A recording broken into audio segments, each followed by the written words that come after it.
स्वागत है आप सभी का एक बार फिर से हमारे चैनल राम राम जी में।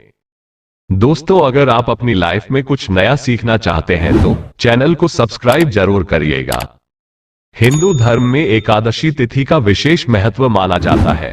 आषाढ़ मास के शुक्ल पक्ष की एकादशी को देवशयनी एकादशी के नाम से जाना जाता है। इस एकादशी को पद्मनाभ एकादशी के नाम से भी जाना जाता है। देवशयनी एकादशी का व्रत रहने और इसकी कथा को सुनने से मनुष्य की सभी मनोकामनाएं पूर्ण होती हैं और दुर्घटनाओं के योग टल जाते हैं। वर्ष 2023 में देवशयनी एकादशी का व्रत 29 जून दिन गुरुवार को रखा जाएगा। इसी दिन से भगवान श्री हरि विष्णु शिव सागर में शयन करने चले जाते हैं, जिसे योग निद्रा कहा जाता है। और फिर लगभग 4 माह बाद देव उठानी एकादशी के दिन भगवान योग निद्रा से जागते हैं। इन्हीं 4 माह के अंतराल को ही चातुर्मास कहा जाता है। पुराणों के अनुसार यह भी कहा गया है कि इन 4 मास में भगवान विष्णु राजा बलि के यहां निवास करते हैं। तो आइए भगवान श्री लक्ष्मी नारायण जी के चरणों का ध्यान करते हुए देवशयनी एकादशी की व्रत कथा को सुनते हैं।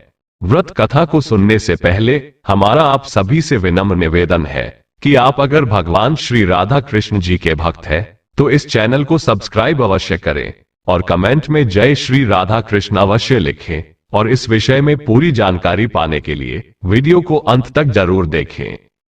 तो आइए दोस्तों, जानते हैं इस संबंध में पुराणों में क्या जानकारी प्राप्त होती है।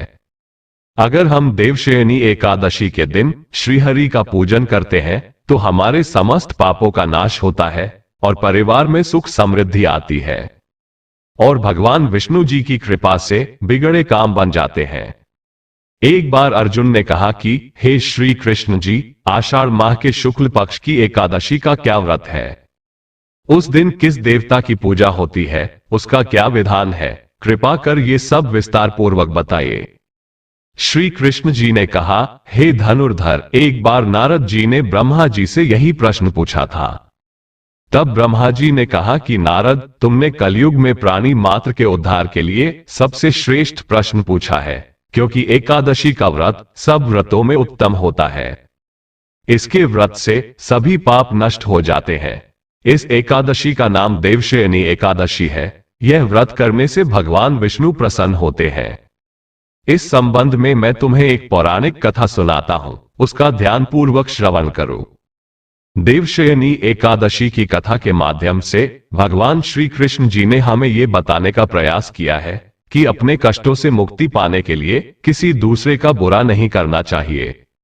अपनी शक्ति से और भगवान पर पूरी श्रद्धा और आस्था रखकर संतों के कथन अनुसार सत्कर्म करने से बड़े बड़े कष्टों से मुक्ति मिल जाती है। सतयुग के समय मानधाता नाम का एक सूर्यवंशी राजा था। वो महान तपस्वी और चक्रवर्ती था। वो अपनी प्रजा का पालन संतान की तरह करता था। उसकी सारी प्रजा धन धान्य से परिपूर्ण थी और सुखपूर्वक जीवन यापन कर रही थी। उसके राज्य में कभी अकाल नहीं पड़ता था, कभी किसी प्रकार की प्राकृतिक आपदा नहीं आती थी। परंतु ना जाने उससे देव क्यों रुष्ट हो गए, ना मालूम राजा से क्या भूल हो गई। एक बार उसके राज्य में जबरदस्त अकाल पड़ गया और प्रजा अन्न की कमी के कारण अत्यंत दुखी रहने लगी। राज्य में यज्ञ होने बंद हो गए। अकाल से पीड़ित प्रजा एक दिन दुखी होकर राजा के पास जाकर प्रार्थना करने लगी, हे राजन, समस्त संसार की सृष्टि का मुख्य आधार वर्षा है। इसी वर्षा के अभाव से राज्य में अकाल पड़ गया है और अकाल से प्रजा मर रही है। हे भूपति, आप कुछ ऐसा जतन कीजिए जिससे हम लोगों का कष्ट दूर हो सके। यदि जल्द ही अकाल से मुक्ति ना मिली तो विवश होकर प्रजा को किसी दूसरे राज्य में शरण लेनी पड़ेगी। प्रजाजनों की बात सुन राजा ने कहा, आप लोग सत्य कह रहे हैं। वर्षा न होने से आप लोग बहुत दुखी हैं। राजा के पापों के कारण ही प्रजा को कष्ट भोगना पड़ता है। मैं बहुत सोच विचार कर रहा हूं, फिर भी मुझे अपना कोई दोष दिखाई नहीं दे रहा है। आप लोगों के कष्ट को दूर करने के लिए मैं बहुत उपाय कर रहा हूं, परंतु आप चिंतित ना हो, मैं इसका कोई ना कोई उपाय अवश्य ही करूंगा। राजा के वचनों को सुन प्रजाजन चले गए। राजा मानधाता भगवान की पूजा कर कुछ विशिष्ट व्यक्तियों को साथ लेकर वन को चल दिया। वहां वह ऋषि मुनियों के आश्रम में घूमते घूमते अंत में ब्रह्मा जी के मानस पुत्र अंगिरा ऋषि के आश्रम पर पहुंच गया। रथ से उतरकर एक राजा आश्रम में चला गया। वहां ऋषि अभी नित्य कर्म से निवृत्त ही हुए थे कि राजा ने उनके सम्मुख पहुंचकर उन्हें प्रणाम किया। ऋषि ने राजा को आशीर्वाद दिया। फिर पूछा, हे राजन, आप इस स्थान पर किस प्रयोजन से पधारे हैं, सो कहिए। राजा ने कहा, हे महर्षि, मेरे राज्य में 3 वर्ष से वर्षा नहीं हो रही है। इससे अकाल पड़ गया है और प्रजा कष्ट भोग रही है। राजा के पापों के प्रभाव से ही प्रजा को कष्ट मिलता है। ऐसा शास्त्रों में लिखा है। आप कृपा कर मेरी इस समस्या का निवारण कर मेरी प्रजा के कष्ट को दूर करने के लिए कोई उपाय बताइए। सब वृतांत को सुनने के बाद ऋषि ने कहा, हे राजन, इस सतयुग में धर्म के चारों चरण सम्मिलित हैं। ये युग सभी युगों में उत्तम है। इस युग में केवल ब्राह्मणों को ही तप करने तथा वेद पढ़ने का अधिकार है, किंतु आपके राज में एक सूद तप कर रहा है। इसी दोष के कारण आपके राज्य में वर्षा नहीं हो रही है। यदि आप प्रजा का कल्याण चाहते हैं तो शीघ्र ही उस सूद का वध कर दीजिए। जब तक आप ये कार्य नहीं कर लेते तब तक आपका राज्य अकाल की पीड़ा से कभी मुक्त नहीं हो सकता। ऋषि के वचन सुन राजा ने कहा, हे मुनि श्रेष्ठ, मैं उस निरपराध तप करने वाले सूद को नहीं मार सकता। किसी निर्दोष मनुष्य की हत्या करना मेरे नियमों के विरुद्ध है और मेरी आत्मा इसे किसी भी स्थिति में स्वीकार नहीं करेगी। आप इस दोष से मुक्ति का कोई दूसरा उपाय बताइए।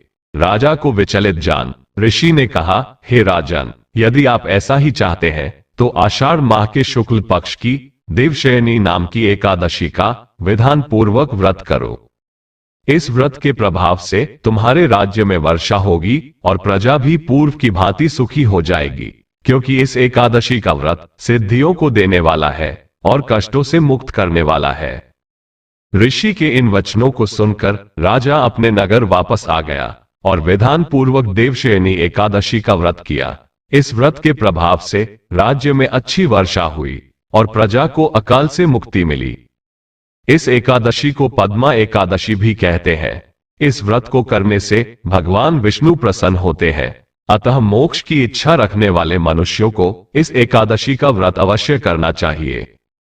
चातुर्मास व्रत भी इसी एकादशी व्रत से आरंभ किया जाता है। देवशयनी एकादशी को सौभाग्य की एकादशी के नाम से भी जाना जाता है। पद्म पुराण का दावा है कि इस दिन उपवास करने से जानबूझकर या अनजाने में किए गए पापों से मुक्ति मिलती है। ब्रह्म वैवर्त पुराण के अनुसार देवशयनी एकादशी का व्रत करने से मनुष्यों की सभी मनोकामनाएं पूर्ण होती है। शास्त्रों के अनुसार चातुर्मास में 16 संस्कारों का आदेश नहीं है।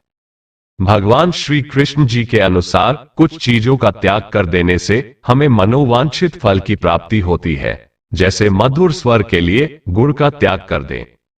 दीर्घायु अथवा पुत्र पौत्र आदि की प्राप्ति के लिए तेल का त्याग कर दें। शत्रु नाश के लिए कड़वे तेल का त्याग करना चाहिए। सौभाग्य के लिए मीठे तेल का त्याग करना चाहिए। स्वर्ग प्राप्ति के लिए पुष्प आदि भोगों का त्याग करना चाहिए। आप सभी को देवशयनी एकादशी की हार्दिक शुभकामनाएं। भगवान श्री लक्ष्मी नारायण जी हम सभी की मनोकामना को पूर्ण करें। जय श्री राधे कृष्णा। आज के लिए बस इतना ही। दोस्तों, अगर आपको यह वीडियो पसंद आई है तो वीडियो को लाइक करिएगा, अपने दोस्तों को शेयर जरूर करिएगा और चैनल को सब्सक्राइब करके बेल आइकन जरूर दबाएगा ताकि आने वाली वीडियो आपको सबसे पहले मिल सके। दोस्तों, मिलते हैं अगले वीडियो में। तब तक के लिए राम राम जी और वीडियो को अंत तक देखने के लिए धन्यवाद।